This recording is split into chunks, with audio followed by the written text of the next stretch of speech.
ንቃተ ህግ የኢፌድሪ ፍትህ ሚኒስቴር ከፋና ሚዲያ ኮርፖሬሽን ጋር በመተባበር ለማህበረሰቡ ንቃተ ህግ ይፈጥራል። የአውሮፓ ህብረት ለኢትዮጵያ የወንጀል ፍትህ አስተዳደር ባደረገው የገንዘብ ድጋፍ የቀረበ ንቃተ ህግ።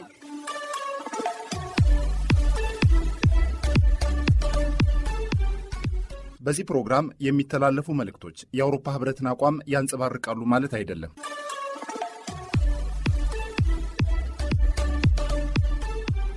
የተከበራችሁ አድማጮቻችን እንደምን ሰነበታችሁ? በየሳምንቱ ሰኞ ረፋድ በዚህ ሰዓት የሚቀርብላችሁ የንቃተ ህግ ዝግጅታችን እነሆ ተጀምሯል። በዛሬው የንቃተ ህግ ዝግጅታችን ሐሰተኛ ገንዘብ መስራት፣ መያዝ፣ ማስቀመጥና ማዘዋወር የሚያስከትለው የወንጀል ተጠያቂነት እስከምን ድረስ ነው ስንል እንጠይቃለን። ለዚህም በቂ ማብራሪያ የሚሰጡን ባለሙያ ጋብዘናል። በቆይታችን መረጃና የሙዚቃ ግብዣ ይኖረናል። የፕሮግራሙ አዘጋጅና አቅራቢ መንገሻ አለሙ፣ ፕሮግራሙን በመምራት ትህትና ካሳውን አብረናችሁ እንቆያለን። በመጀመሪያም መረጃ እናስቀድም። ብሩክ ድንቁ ይጠብቃችኋል።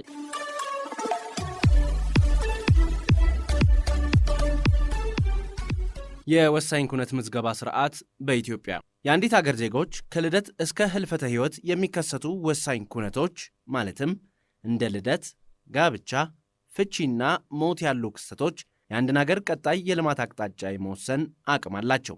እነዚህን ክስተቶች በቋሚነትና በአስገዳጅነት መመዝገብ ለህግ፣ ለአስተዳደርና ለስታቲስቲክስ ስራዎች ወሳኝ መሆኑን በመረዳት የኢትዮጵያ መንግስት ቀደም ሲል በሥራ ላይ የነበረውን የህግ ማዕቀፍ በማሻሻል የሲቪልና ቤተሰብ ምዝገባ አዋጅ ቁጥር 137/2017 አጽድቆ ወደ ሥራ አስገብቷል። የወሳኝ ኩነት ምንነት። ቀደም ሲል በነበረው አሰራር ወሳኝ ኩነት ሲባል በዋናነት የሚታወቁት ልደት፣ ጋብቻ፣ ፍቺ እና ሞት ብቻ ነበሩ። ነገር ግን አዲሱ አዋጅ 137/2017 አድማሱን በማስፋት ከአራቱ መሠረታዊ ኩነቶች በተጨማሪ ጉዲፈቻ፣ ልጅነትን መቀበል እና አባትነትን በፍርድ ቤት ማወቅ እንደ ወሳኝ ኩነት እንደሚቆጠሩ አንቀጽ 2 ንዑስ አንቀጽ 2 ደንግጓል። ሲቪል ምዝገባም እነዚህኑ ህብረተሰቡን የሚመለከቱ ወሳኝ ኩነቶችና ባህሪያቸው በቋሚነት፣ በቀጣይነት፣ በአስገዳጅነት፣ ሁሉን አቀፍነትና ሚስጥራዊነትን በጠበቀ ሁኔታ መመዝገብ ነው። የሲቪል ምዝገባ መርህ። የሲቪል ምዝገባ ስርዓት የራሱ መርሆዎች እንዳሉት በአዋጁ አንቀጽ 17 ተመልክቷል።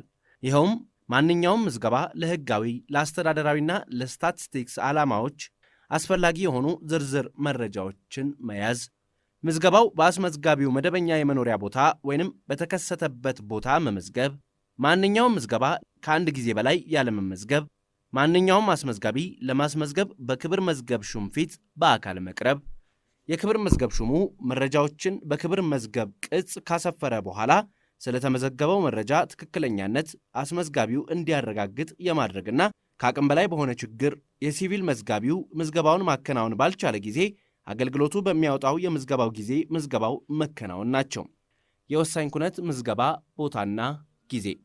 በአዋጁ አንቀጽ 28 መሠረት የልደት ምዝገባ በወላጆች፣ በሞግዚት፣ በአሳዳሪ መደበኛ መኖሪያ ቦታ በሚገኝ የሲቪል ምዝገባ ጽሕፈት ቤት ወይንም ልደቱ በተከሰተበት ቦታ በሚገኝ ሲቪል ምዝገባ ጽሕፈት ቤት ወይንም የጤና ተቋም የሚከናወን ሲሆን የጉዲፈቻ፣ ልጅነትን መቀበልና አባትነትን በፍርድ ቤት ማወቅ ምዝገባ ቦታ ስምምነቱን ባጸደቀው ወይንም ውሳኔውን በሰጠው ፍርድ ቤት አቅራቢያ በሚገኝ ሲቪል ምዝገባ ጽሕፈት ቤት ወይንም በአስመዝጋቢዎቹ መደበኛ መኖሪያ ቦታ በሚገኝ የሲቪል ምዝገባ ጽሕፈት ቤት ሊሆን እንደሚገባው ተከታዩ አንቀጽ 29 በግልጽ ይደነግጋል። የጋብቻ ምዝገባ ቦታን በተመለከተ ጋብቻው በተፈጸመበት ቦታ ከተጋቢዎቹ አንዱ ይኖርበት በነበረ መደበኛ መኖሪያ ቦታ ወይንም ከተጋቢዎቹ የአንደኛው ወላጆች ወይንም አግባብነት ባለው ሕግ መሠረት በተደነገገው ዝምድና ደረጃ መሠረት በቅርብ ዘመዶች መደበኛ መኖሪያ ቦታ በሚገኝ የሲቪል ምዝገባ ጽሕፈት ቤት ምዝገባው መደረግ እንዳለበት የአዋጁ አንቀጽ 33 ይገልጻል። የፍቺ ምዝገባን በተመለከተ በአዋጁ አንቀጽ 37 መሠረት ፍቺው በተፈጸመበት አቅራቢያ በሚገኝ የሲቪል ምዝገባ ጽሕፈት ቤት ወይንም በተፋቺዎች ወይንም በተፋቺው መደበኛ መኖሪያ ቦታ በሚገኝ የሲቪል ምዝገባ ጽሕፈት ቤት ሊሆን እንደሚገባው ይደነግጋል። የሞት ምዝገባን በተመለከተ ምዝገባ የሚከናወነው በሟቹ መደበኛ መኖሪያ ቦታ ወይንም ሞቱ በተከሰተበት ቦታ አቅራቢያ በሚገኝ የሲቪል ምዝገባ ጽሕፈት ቤት ወይንም የጤና ተቋም ሲሆን ሟች ማንነቱ የማይታወቅ የሆነ እንደሆነ ደግሞ አስከሬኑ በተገኘበት ቦታ አቅራቢያ በሚገኝ ሲቪል ምዝገባ ጽሕፈት ቤት እንደሚሆን በአዋጁ አንቀጽ 44 ተመላክቷል። ሌላው የምዝገባ ጊዜ ሲሆን መረጃዎች በጊዜው ሳይመዘገቡ ጊዜ በገፋ ቁጥር የሕጋዊነት ዋጋቸውና የመረጃ ጥራታቸው ስለሚቀንስ ሕጉ በአንቀጽ 18 አስገዳጅ የጊዜ ገደቦችን አስቀምጧል። በድንጋጌው መሠረትም ማንኛውም የልደት ክስተት ሕፃኑ ከተወለደበት ቀን ጀምሮ ባሉት 90 ቀናት ውስጥ መመዝገብ ያለበት ሲሆን የሞት ኩነት ደግሞ በተከሰተ በ50 ቀናት ውስጥ ለሚመለከተው አካል ሪፖርት መደረግ አለበት። ከነዚህ ውጪ ያሉት እንደ ጋብቻ፣ ፍቺና ሌሎች ኩነቶች ክስተቱ ከተፈጸመበት ቀን ጀምሮ ባሉት 30 ቀናት ውስጥ መመዝገብ እንዳለባቸው ሕጉ ያዛል። ይህ የጊዜ ገደብ የተቀመጠው የዜጎችን መብት በፍጥነት ለማረጋገጥና የመረጃ ጥራትን ለመጠበቅ ነው። የወሳኝ ኩነቶች ምዝገባ ፋይዳ።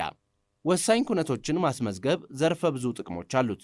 በግለሰብ ደረጃ ስንመለከተው ምዝገባ የሕጋዊ ማንነት መሠረት ነው።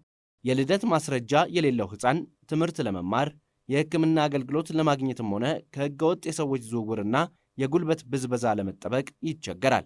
በጋብቻና በሞት ጊዜም ቢሆን ሕጋዊ የምስክር ወረቀት መያዝ የንብረት ውርስን በሕጋዊ መንገድ ለመፈጸም የኢንሹራንስና የጡረታ መብቶችን ለማክበር ብቸኛው ዋስትና ነው።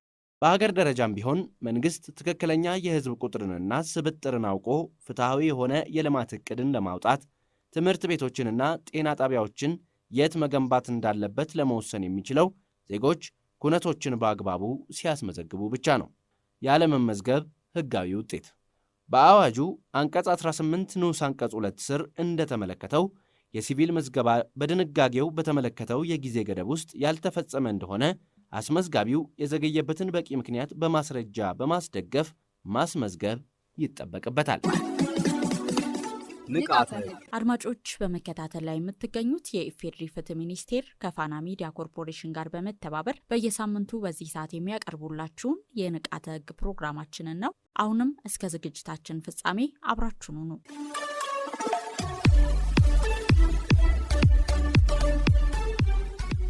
ሐሰተኛ ገንዘብ መስራት፣ መያዝ፣ ማስቀመጥና ማዘዋወር የአገርን ኢኮኖሚ እንዲሁም የህብረተሰቡ መብትና ጥቅም ላይ ከፍተኛ ጉዳት የሚያደርስ የወንጀል ተግባር ነው። የሐሰተኛ ገንዘብ ሥራ በረቀቀና እውነተኛውን በሚመስል መንገድ የሚፈጸም በመሆኑ ይህን ከባድ ወንጀል ለመከላከልና አጥፊዎችን ለመቅጣት እንዲሁም ህብረተሰቡ ከዚህ ወንጀል ራሱን እንዲጠብቅ ሰፊ የግንዛቤ ሥራዎች እየተሰሩ ይገኛሉ። ይህን መሰሉ ድርጊት ተፈጽሞ ሲገኝ የሚያስከትለውን የወንጀል ተጠያቂነት ህብረተሰቡ ተገንዝቦ ተገቢውን ጥንቃቄ እንዲያደርግ በማሰብ በዛሬው የንቃተ ሕግ ዝግጅታችን ርዕሰ ጉዳያችን ልናደርገው ወደናል። ይህንኑ ጉዳይ በተመለከተ ማብራሪያ እንዲሰጡን የሕግ ባለሙያ ጋብዘናል። እንግዳችን አቶ ተክለ ልብሰ ወርቅ ከበበው ይባላሉ።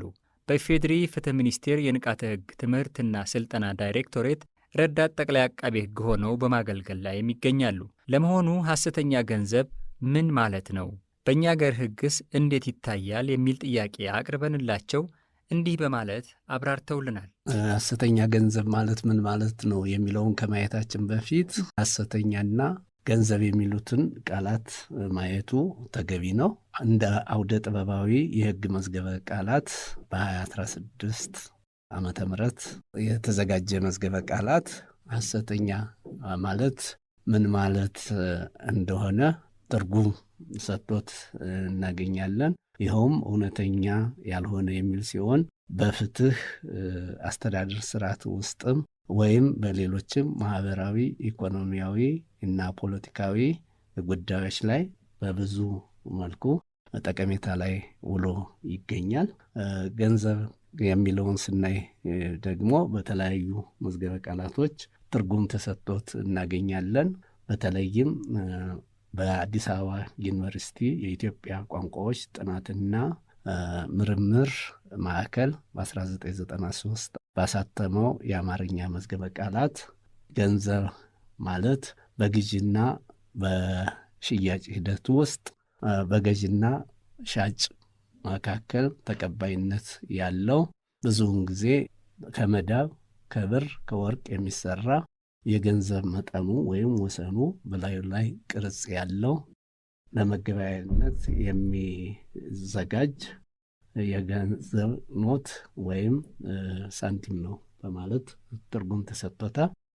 እንግዲህ እነዚህን ሁለት ቃላት ይህን ያህል ካየን ሐሰተኛ ገንዘብ ማለት ምን ማለት ነው የሚለውን ስንመለከት በኢፌዴሪ የወንጀል ሕግ ትርጉም ተሰጥቶት የማይገኝ ቢሆንም ስለ ሐሰተኛ ገንዘብ በወንጀል ሕጉ ከተደነገጉት የወንጀል ድንጋጌዎች በመነሳት ሐሰተኛ ገንዘብ ማለት ሕጋዊ ሆነው እንዲያገለግሉ በሕግ ገንዘብ የመስራትና የማሰራት ስልጣን በተሰጠው አካል አማካኝነት ለመገበያያነት የተሰሩ ገንዘቦችን ተመሳስለው የሚሰሩ ወይም ስልጣን በሌለው አካል ሙሉ በሙሉ የተሰሩ ሁሉ ሐሰተኛ ገንዘብ ናቸው ማለት ይቻላል።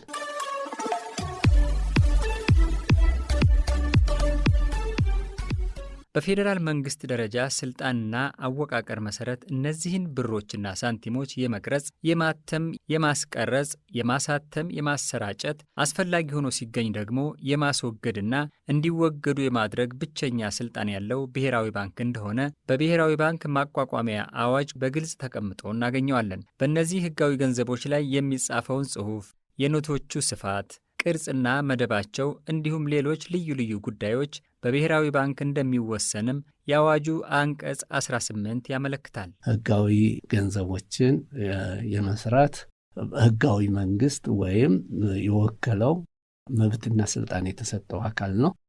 በተለያዩ ሀገራት ማዕከላዊ ባንኮች ይህን ስራ ይሰራሉ።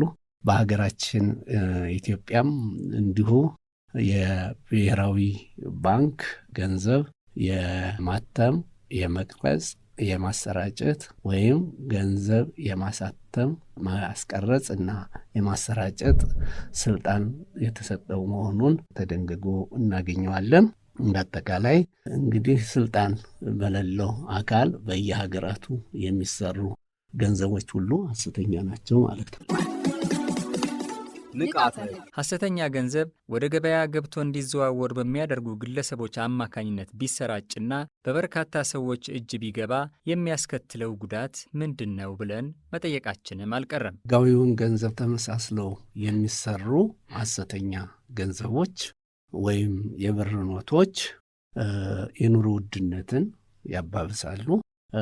እንዲሁም ደግሞ ህብረተሰቡ በመገበያያ ገንዘቦች ላይ ያለውን እምነትና ጤናማ የሆነ የገበያ ስርዓት ላይ ጉዳት የሚያደርሱ የኢኮኖሚ ውድቀት ወይም ኢኮኖሚክ ዲፕሬሽን የሚያደርሱ ሲሆን እነዚህን ወንጀሎች መከላከልና አጥፊውንም ማስቀጣት ተገቢ ነው። ስለሆነም እነዚህን የሚመለከተው አካል ሁሉ ቁጥጥርና ህብረተሰቡም እርዳታ ሊያደርግ ይገባል ማለት ነው።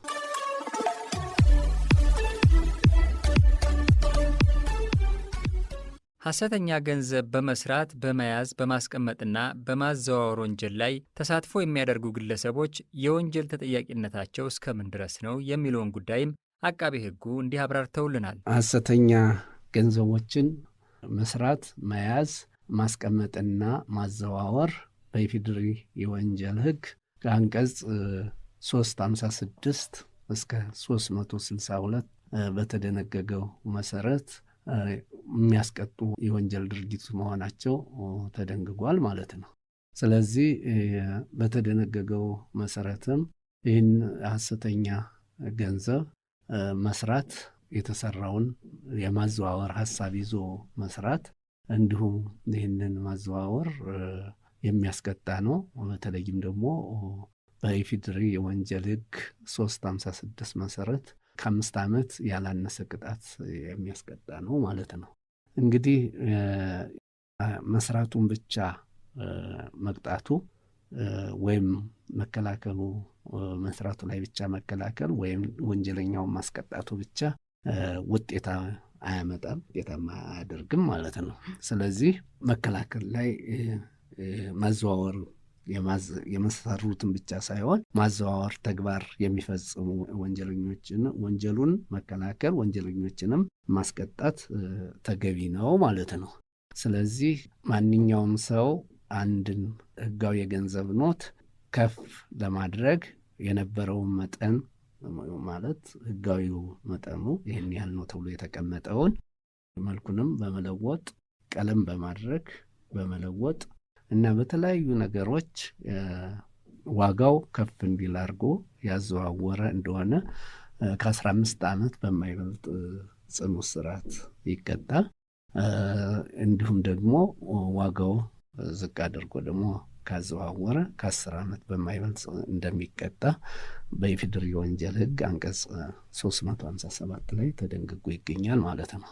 ዋናው የማዘዋወር ጉዳይ ስንመለከት ደግሞ በኢፌዴሪ ወንጀል ህግ አንቀጽ 359 ላይ ህጋዊ ያልሆኑ ገንዘቦችን ወደ ሀገር ውስጥ በማስገባት ወይም ወደ ውጭ በመላክ በማዘዋወር ላይ የተሰማራ ወይም ይህን ወንጀል የፈጸመ ሰው እንደሚቀጣ በ359 ላይ ተደንግጓል። ይህንን በዚህ ወንጀል ድንጋጌ መሰረት ማንም ሰው ሐሰተኛ የሆነውን ወይም ተመሳስለው የተሰሩ የመገበያያ ገንዘቦችን ራሱ እንዲገለገልባቸው ወይም እንዲዘዋወሩ በማሰብ ወደ ሀገር ውስጥ ያስገባ፣ ከሀገር ያስወጣ፣ የያዘ፣ ያስቀመጠ፣ ያቀረበ እንደሆነ በ15 ዓመት የማይበልጥ ጽኑ እስራት እንደሚቀጣ ተደንግጓል።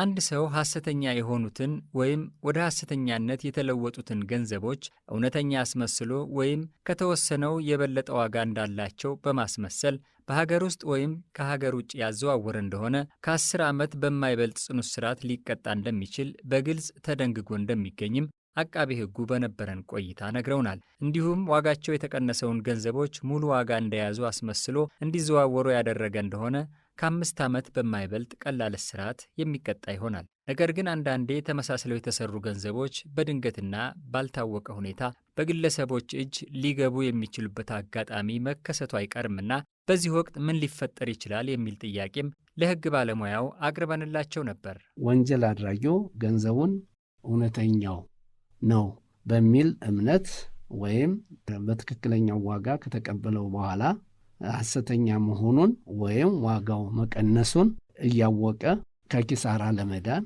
ማለት ራሱ እንዳይከስር በማለት ሐሰተኛውን ወይም ወደ ሐሰት የተቀየረውን ገንዘብ ያዘዋወረ እንደሆነ በቀላል እስራት እንደሚቀጣ ተደንግጓል ማለት ነው። እንግዲህ እዚህ ላይ የምንረዳው ሐሰተኛ ገንዘብ መሆኑን ምንም እንኳ ያላወቀ ቢሆንም ነገር ግን ካየውና ካወቀው በኋላ እኔ ከምከስር ብሎ ያን ገንዘብ እንደ ትክክለኛው ገንዘብ ካደረገው በቀላል እስራት የሚቀጣ ይሆናል ማለት ነው።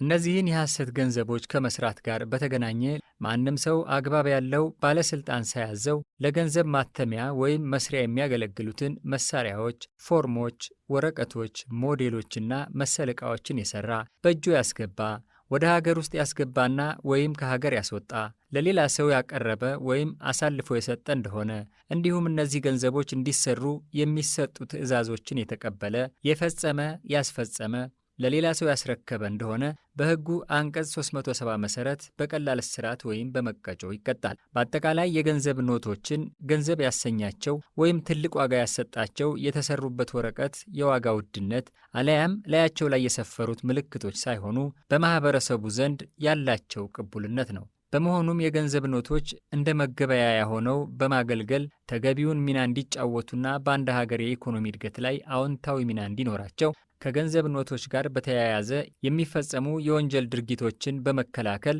የሕጋዊ ገንዘቦችን ጤናማ ዝውውር ማረጋገጥ እጅግ በጣም አስፈላጊ ይሆናል።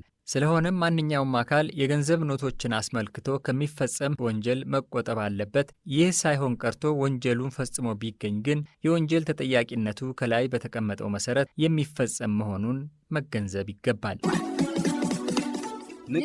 ክቡራን አድማጮቻችን ትኩረቱን ሐሰተኛ ገንዘብ መስራት፣ መያዝ፣ ማስቀመጥና ማዘዋወር የሚያስከትለው የወንጀል ተጠያቂነት ላይ ትኩረቱን ያደረገው የዕለቱ የንቃተ ሕግ ዝግጅታችን በዚህ መልኩ ተጠናቋል። በሚቀጥለው ሳምንት በሌላ ርዕሰ ጉዳይ እንገናኛለን። በዝግጅቱ መንገሻ አለሙ፣ ፕሮግራሙን በመምራት ደግሞ ትህትና ካሳውን አብረናችሁ ቆይተናል። ሰናይ ጊዜ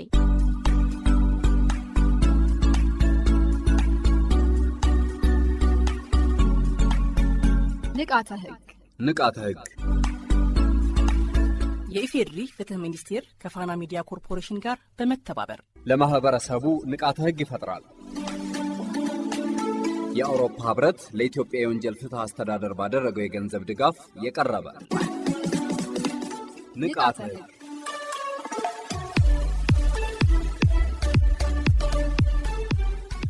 በዚህ ፕሮግራም የሚተላለፉ መልእክቶች የአውሮፓ ህብረትን አቋም ያንጸባርቃሉ ማለት አይደለም።